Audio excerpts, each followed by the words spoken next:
All right, for 3 slides, I'm going to give you some insider information. Usually when we finish up our applicant training, this is one of those things that everybody says, I wish I had known this then. And what this is some information that you will have the option to put into PHAB that will help you with giving an idea of where to find what in your documents, why you are using it, etc. Now, the only required one is this title box. And you must title the document that you are going to upload into PHAB. So the system does not automatically take your file name and put it in there. It is replaced by this title. And what we tell folks to use the title to help define what that document is. So again, don't use acronyms if you can help it. You know, there are 2 or 3, a CHA or a CHIP, that we're pretty familiar with.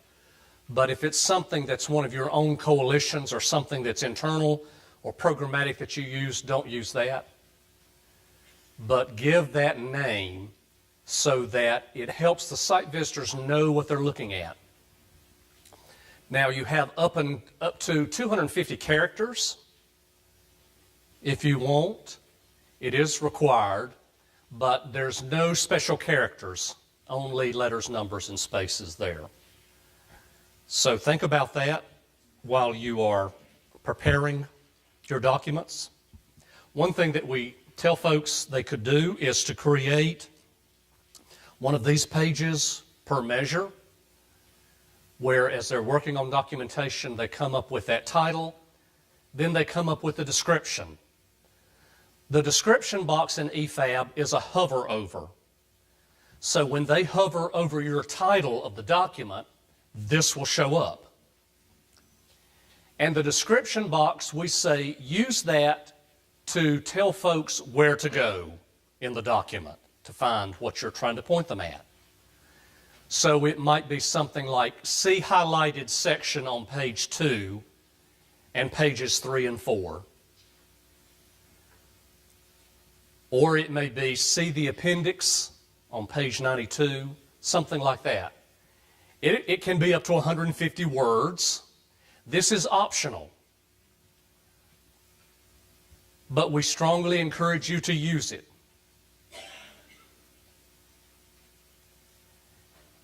And so this description box is to help you define where you want the site visitors to look and what it is that they should really focus in on.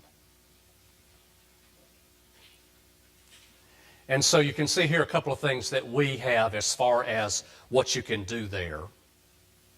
One other thing, there are times when, for example, let's say you're looking at the EOP plan, and that measure says the EOP plan or a specific element of it. And you want to load that full EOP plan that's 300 pages, but you sure don't want to make site visitors look through that. So there might be a required element where you could pull out a page and attach that as a separate document. And the description could say, this is page 12 out of the EOP, look at such and such to find such and such. But then they would have that full plan there if they wanted to go back and look at it for context or for whatever reason.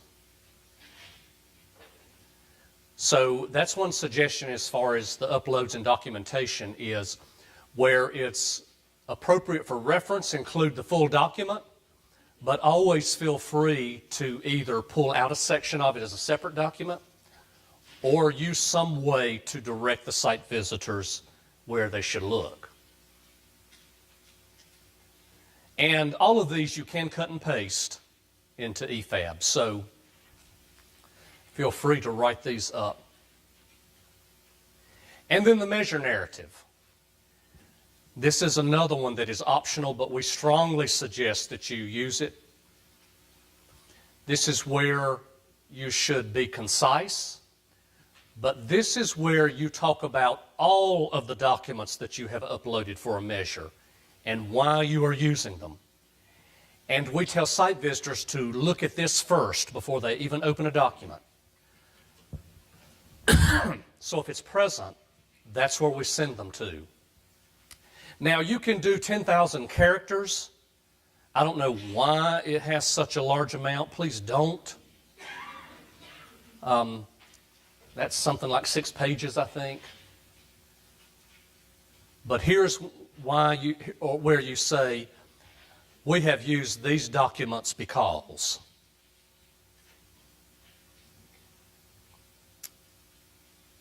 Okay, any questions there on those 3 things? And if you do ever have any questions as you're pulling these things together, the Accred specialist that are assigned to each applicant, but they will also take open questions about aspects of the standards and measures and elements of PHAB that you need to prepare for. All right, so now we're going to talk about a few of the elements that PHAB does require as far as documents, and these are more global aspects of it. And these are elements that are further explained in the documentation guide that you have. So one of the key things is that when you submit your documentation, that is, again, there will be another red button. Each stage of the process has a big red button in PHAB. And when you hit the submit button for documentation, that locks the system down.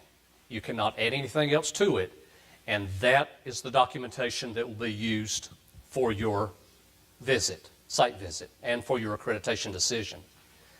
Now, while you're in process, you can delete, you can add to, you can change documents, you can edit the narrative, you can make any kind of change you want. But once you submit it, that's what you are judged upon. And that date, that submission date, becomes the date by which all of the measures are measured as far as timelines. So the documents must be in use by your department. They must be in place. They must be approved if you have any particular approval process.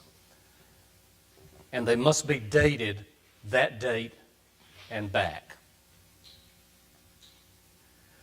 No documents with draft on it.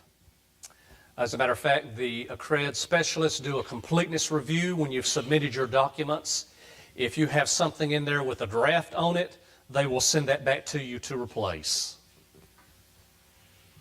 And it may be you just forgot one on a stray page or something, and you can clean that up, but nothing can be evaluated if it has draft on it. We also ask that you don't send us anything that's confidential, either client, customer, patient. Well, you shouldn't have patient to begin with. We'll talk about that. Or staff. So for one example is you need to show that you have a confidentiality statement and that staff have signed it. Don't send us one that has where staff have signed it. You can send the form. You can send a list of who has signed it. And you can even say, we have copies on site if you need to see it. If you want to use evidence that is something that would be confidential, black out names and any kind of personal identifiers. I think we all know about that stuff in public health. Each measure may or may not have a different timeline as far as how old the documentation can be. Some instances it will say annually since approved or in the past 12 months. Annually, we give you 2 extra months for that. So if it says annually, it has to be within the past 14 months. If it says current, that means 24 months. But if there is no type of timeline identified with a measure, it's 5 years. 2 things about that. That's a pretty good span of time. And if the only documentation you have is 4 3/4 years ago, that's a red flag. But you can go back that span of time, 5 years from your submission date. We've talked about paperless process and then acceptable file formats, and here they are. This is in the Accreditation Coordinator's Handbook. I believe it's also on one of our tip sheets that we have. But here's the different file formats that you can use for your documentation. This is another one of those instances where I will say, don't get fancy. If you can do it in PDFs, do it in PDFs. That's pretty universal. Office formats, that's okay. But when you get into some of that fancy stuff, then it can be problematic at times. There's a particular Adobe Acrobat process where you can merge files that opens, it gives you a view and then you can open it, and it's really neat looking, but it's caused some problems for a couple of our site visitors. There's one other that I will point out. I'm not a techie person. I don't know how many of you under the text row there, the MHT type of programming or what have you. We had a department use that, and evidently it gets into some web language. But for us being able to read it, it took like 9 steps. There goes back to don't irritate your site visitors. So, keep it as simple as possible as far as the formatting and the document types that you use. But it's pretty varied in what you can have. Yes? So David, that means that those documents don't have to be put into PDF and uploaded? They can go in those other formats. I would say by far the most common we see is PDF, Word, and Excel. So we see those. We do have some picture files that are uploaded. One other thing that we tell folks that is perfectly fine to do is web screenshots. If you have a website and you want to show where you have posted something for distribution purposes, then you can do that. And you can either copy and paste that in a Word document, you can PDF it, or you can save it as a JPEG or a picture file. So I would say that, yeah, the vast majority are about those 4 types. But yes, it can be any of those right there. We have had some PowerPoints that were uploaded where folks use that to demonstrate showing something. But yes, any of these will work. It has to be a hard document, though. You can't put a URL in. No. You can put a URL in a document, but no, it can't just be a web link. Yeah, the system will not accept that, and also and I'm glad you asked that. And the question was, it can't be just a URL. Also, you cannot put URLs in the description or the narrative boxes. It won't function. One, you can't take any action off the description. It's purely a hover over, and the narrative will not take any type of links or pictures or what have you. It just must be straight letters, numbers, and spaces.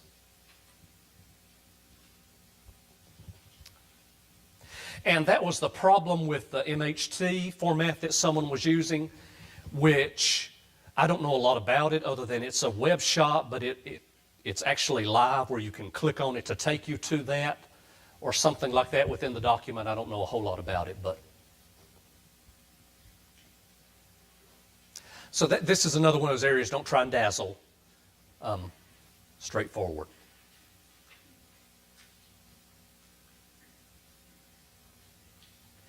Can a document be used in more than one measure? Yes, you can. Because there may be a need to link elements of that document, or it may apply in different measures. But there is a caveat to that. It shouldn't be the same section within that document that you're pointing to time and time again. It should be different elements that are meeting different measures. And so you may have one document that meets 4 or 5 different measures or different required documentation. But it should be different sections of that document. And be sure and highlight or note the different elements that you're pointing out there and showing that to the site visitors. Continuity. This is one thing that we get a question on, and that is, if I am using a particular example and I want to show how I developed it, how I implemented it, how I monitored it, how I revised it, can I use that same program aspect to go through? And yes, you can. But also, you have the option to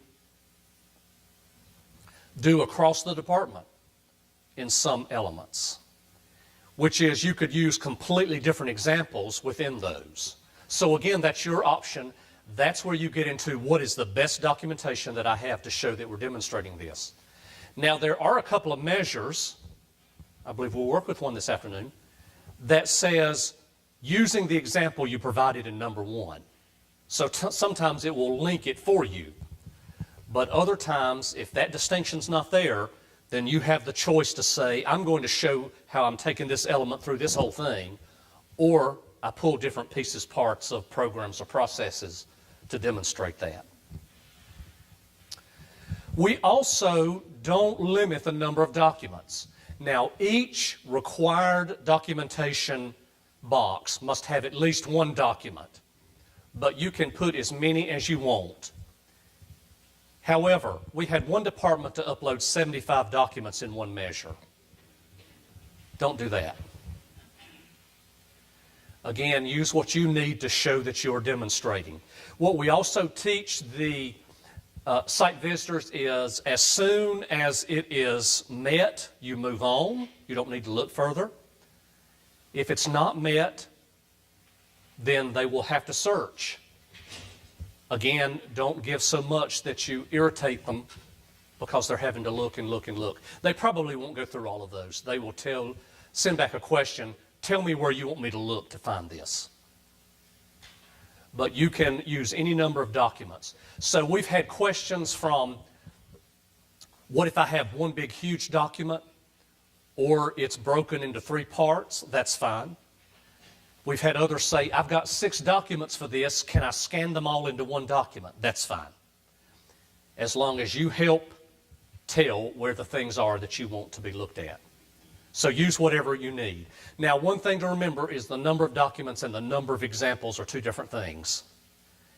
Unless specified in the measure, the default is 2 examples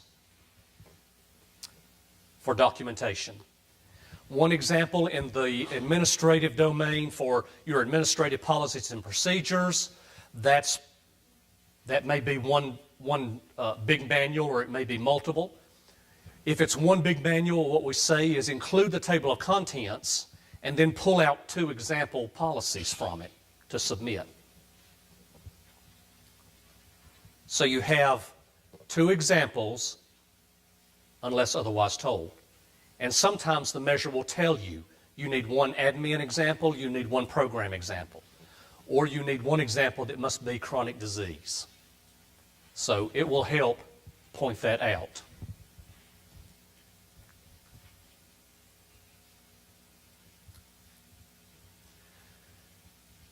PHAB doesn't care what documents you use as long as it contains the required elements that must be there. So you have a lot of flexibility in that point. But also, PHAB doesn't care who does it or how it got there, as long as it covers the how of you demonstrating that measure. So documentation can come from any number of sources. For example, we'll go back to the preparedness committees. Would the health department have to keep those minutes? Well, no. Some other participating organization might. But you would need your name in there, and you would need a copy of it, and it would need to contain all the required elements before you could use them. You may have a policy that you hire a consultant to do. Is that okay? Sure. As long as it has the information that needs to be there, and you can demonstrate that it is actually in use by the department in some way. So, for example, State Department can have examples from local departments. Local departments can have examples that come from the State Department. You can have it from partner organizations or other organizations. You can have it from another department. Where it comes from is immaterial. It is, does it have what it needs to have?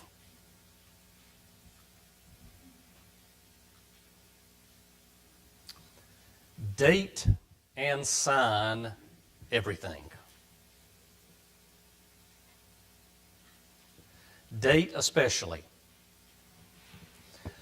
Now, I know all of us have seen, and I'll pick on the state a second, when I was in the local health department, those state forms that were last revised in 9 of 77, or something like that. Or we have that policy in the health department that who knows when it was put in place. So, two things we require. Dates, that it's dated somehow. Now, starting out, PHAB is being very liberal with that. So, it can be in the description or the title that you put up into PHAB. It can be a sticky note that you put on the document and scan it if be. But what we tell folks is as you start now, and as you revise documentation, and as you develop new documentation, and as you do minutes and all those other things, make sure it is dated in some way. So check whatever you've got. Now, documentation is going to come from three main pools. One is policies, procedures, the how-to we do this, those protocols you follow, so that type of documentation, manuals that you follow, whatnot. The second is going to be just data, reports that you have, printouts from this, billing reports, all of that kind of stuff. So that comes in next. And then the third body is going to be what we just call distribution type of stuff. Emails, phone logs, minutes, agendas, those kind of things that show somebody was somewhere when, and it's used to distribute.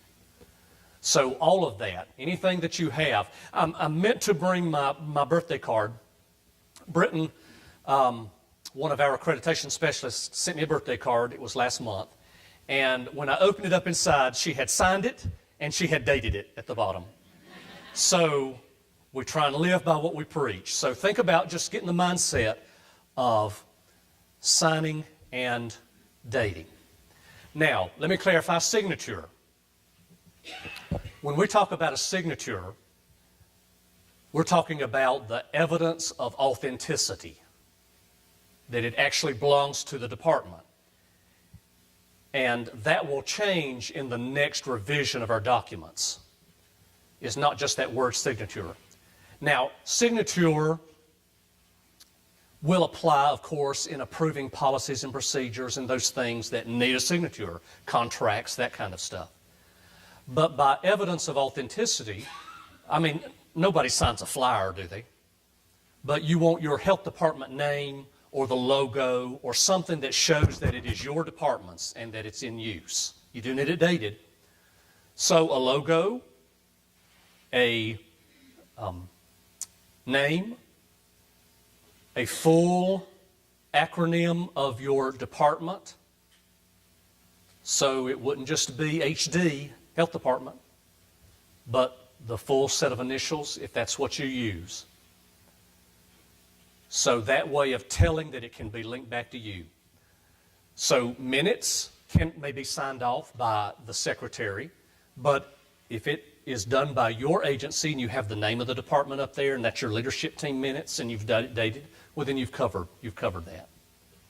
So think about that. The signature means, can we show that it's ours?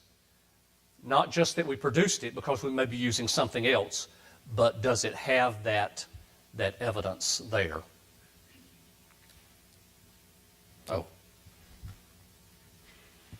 Now, I'm going to tell this at the risk, yes, question. You were saying that if you had collaborative meetings and some other agency took the minutes and then they supplied those minutes to you, that you could use those as documentation. So how would you do the authentication of that? The main thing there would be you would need to be listed somewhere as a part of that. Now, if it's a local coalition that has a name or a logo or something and you can show that you're a part of that, that's fine. If it's I'll use my example. If it's the Surrey County Local Emergency Preparedness Committee and we can show by a roster or something that we're a part of that, then that's that evidence of authenticity. Yes? I'm having a little bit of trouble with the 5-year countdown. And Okay. Exactly when it starts. Now, okay. For example, if we submit a document that maybe it originated in 2006 or something like that, but it's been reviewed and revised every year, and there are signatures up to the current year, does that still fall within the 5-year time frame? Yes. Yes. Good question about the 5-year timeline. It is not the date of origination necessarily. It is the date of the last review, revision, whatever it is to show that it is current and still in place. Now that date starts when you hit the submit button. One thing to remember too is you have up to a year to submit. So if on day one you enter a document that's 4 years and 200 days old and you don't hit the submit button till a year later, that document's out of date. Does that make sense? Yeah, and if you submit a multi-page document, does the date have to be on every page? No. The document itself must be dated in some way. So yeah, dates do not have to be on every page. Yes? If minutes are contained in an email, is proof that the email was sent and the name of the person who sent the email, that's signature. Yes, yes it is. Yeah, that name and the date works for both of those. Yes? And on a roster, can it just say the name of the health department, or does it have to say the name of the person representing a health department? On a roster, if you belong to a coalition or something, do the minutes have to show the name of the person, or that the health department was there? Just that the health department was there. But I will always say when you can identify it with an individual, it makes it stronger evidence.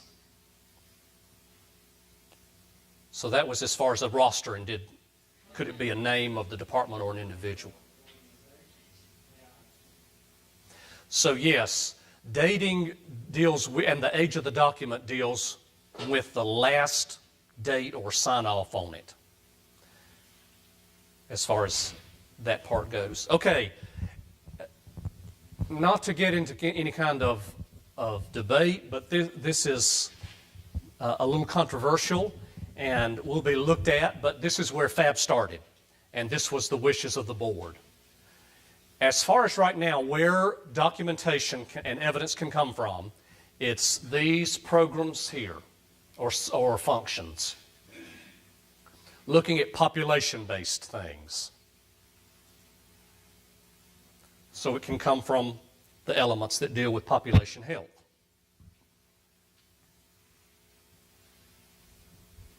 So you see here some examples. They cannot come from these. But there's a caveat, which I'll get to. One thing is that some of them are not population health, and others have their own accrediting system. So what we say as far as your documentation is, don't use clinical examples that are strictly health department related. So for example, if you have primary care, do Texas health departments have primary care? And North Carolina we did. So for example, part of your evidence could not be, we saw 32 patients last month. Something like that. Now, where you can use, for example, like primary care, dental, a couple of others, would be in partnerships or access to care, where you are looking at it from a population-based perspective. Does that distinction make sense? So you're showing that there are needs for more primary care in the community and how we're going about to do that. And part of it is, well, you happen to do that yourself. But it's that global aspect. Not just looking at QI within the primary care program, and we wanted to make sure that the nurse sees that patient within 15 minutes of arrival, something like that. So that gets into individual clinical things. So the focus right now is at that population-based health perspective. A lot of discussion on this. Will it change in the future? Could be, I don't know. There's some talk that it may. But right now, that's where the board started as far as that goes. The way that Robin Wilcox, our Chief Program Officer, always looks at it from a documentation standpoint is if you have to really question, is this documentation applicable, then you might better just move on to something else. Yes? Now, I think this has to do with this. I have heard at another program, not at this program, I have heard that if you do not meet a measure, that you should include a statement, we don't meet this measure, but here's what we plan to do about it, A, B, C, D. Yes. Yeah, it was if you have a measure and you're not quite there yet and you know it. And one example, and I was talking with someone earlier, was if you have an example of a plan that you've got to show where you've implemented and evaluated and revised, and you just have put the program or the process into place, you're not going to have that history that you can show. So yes, what we say to do is put information in there about, okay, here's how I'm going to move forward with it, and here's how I will evaluate it. And then that is a perfectly acceptable interview topic when you get there. Now, from a documentation standpoint, you still may not meet the measure because you don't have what it's asking for. However, the site visitors can use that information of what you're doing to make sure that you are moving forward. And that can help with those overall impressions of the department and the trends that they notice. They've just got things in place, but they are continuing forward. We can tell that they are moving forward. One thing I need to say about the decision, there is no count of particular fully demonstrated large leads that you have to get. It is based upon the overall functioning of that department.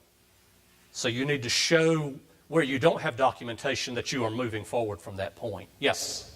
I'm thinking about quality improvement examples. And probably most of our quality improvement examples are processes to move someone through immunizations per se. That is a program, not a population-based thing. So what would be an example of a QI population-based item? Or can we use the programs? Sure. One for immunization would be, okay, your 2-year-old immunization rate is 90%. And you are working with the hospital and providers and whatever, and you have a goal of getting it to 93%. So yes, or whatever it might be. So yes, you can use programs, but it has to be from the population standpoint. Not, we saw 50 people in clinic last year and we want to get that to 75. Right, or not how we do the process of getting someone from point A to point B and out the door. Correct. Now, I'll give a caveat there. It might be that overall you're finding out your whole aspect of getting people through services is just lackluster. So yes, from an agency standpoint, you could use that as an administrative type of QI project, but it's not focused on one particular clinic. It's on what are the practices we can do department-wide to move folks through the process. Yes? So at our department, we have a program that deals with vision for children and provides eyewear for them.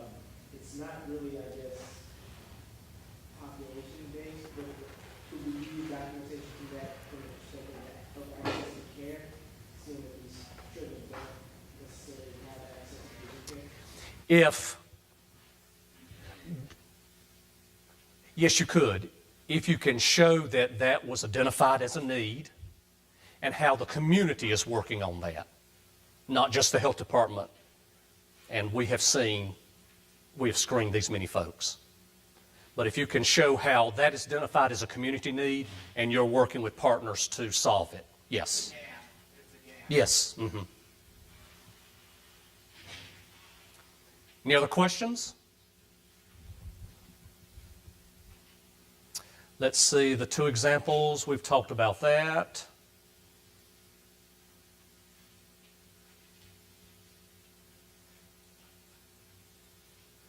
All right, so now we're getting to the point of turning you loose on an exercise. And it's what I call connecting the dots. Trying to take some of this and put it all together. And take these elements of documentation and look at some examples and see what we can recognize out of them. So, anybody know what country I've got here? Oh yeah, we'll tell you that. It's a country. We'll narrow it down. It's in Africa. Anybody know? Kenya. This is Kenya. Okay. So, we are at 11:25. So, I think... Okay, all right, let's take a poll from how folks are feeling. We're going to take an hour for lunch. Do you want to go from 11:30 to 12:30? Or do you want to get started on the exercise and break at 11:45 or 12? It really doesn't matter to me. How are you feeling? Would you like to get lunch before you break out in the exercise and keep that all together? Who wants to go ahead and do lunch? Throw your hand up.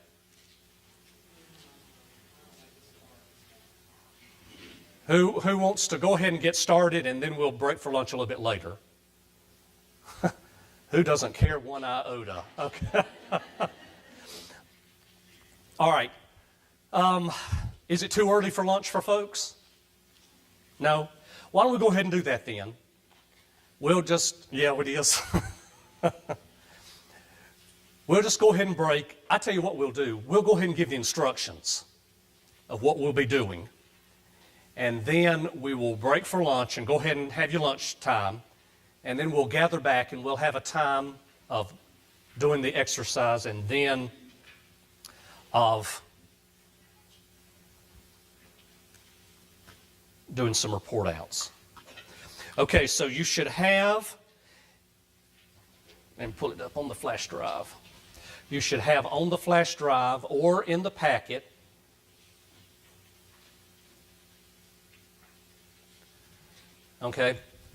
these things. So you should have two folders of materials, one for measure 913 and 541. Do those sound familiar? I hope so. That's what we went over earlier.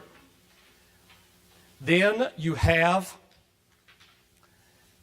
a case study that looks like this. I think you should have 3 of the check sheets like this that you can use to make notes on, or just use as a guide as you go through. You have the selected measures, which has the 2 measures that we'll be working with. And then also we sent a black and white copy of the documentation guide that further expands what we just talked about. So here's what I want you to do. When we come back from lunch, take just a few minutes, maybe 15 or 20 minutes, and read through the measure, see what it's asking for. Go ahead and look through that folder of materials. And the scenario we're working with is this is your health department, and you're at a point where you want to start assessing documentation. So here's the initial documents that you have pulled together that you think could be used as documentation for it. So look through, and what I want you to do is spend a couple of minutes just seeing what you've got. Do that. What have I got? And then I want you to move on into, okay, is it going to meet conformity? How do I match up what I have with what's required? So take just a few minutes to look through it and see what you've got. Then you can either work individually, if you like, if you're an introvert like me, and go on through the process. We're going to let you self-select if you'd like to work in groups and go through that and talk about it. But go through and answer those 4 questions on the documents and make a few notes about what you're finding.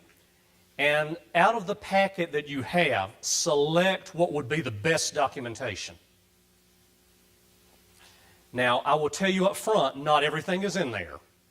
You're going to have to figure out what's missing and what's there. So look through and see what you've got, discuss that, and then we'll come back together and we'll have a time of reporting out, and we'll just talk about the findings and what we have for each of the documents. Okay? And we will wrap it up by 3. Any questions? So it's right at 11:30. Be back at 12:30. Does that work? Okay, thank you very much.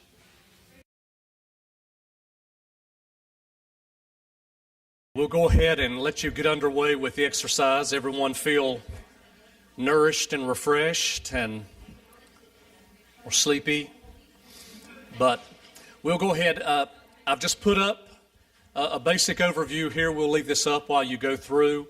The guidance is also within the case study there at the top of the page, along with the documents that you have.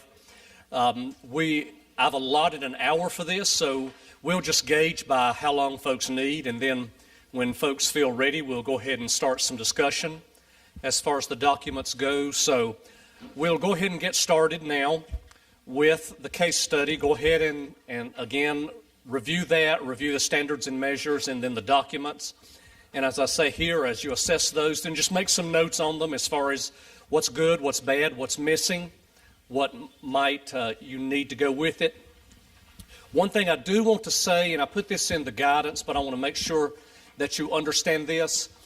The packet of documents that you have, the way that we've set this up, is that this is a collection of possible choices. It's not meant to be this entire packet goes together. So it's not meant that all of it connects. It may not. It may be different minutes. It may be different agendas. So be sure and not think of it that this is all together and you've got to match this stuff up with the measure. That's not it at all. Look through these documents and see what fits, what doesn't fit, what you might need. That's what's missing. And we will go from there. And then I'll be available. I'll check on you and walk around. And if you have any questions, just throw your hand up, or if you feel lost in some way, let me know. So we'll go ahead and get you started on that. And again, we'll go up till 1:30 or whenever folks feel that they are comfortable enough to do some discussion.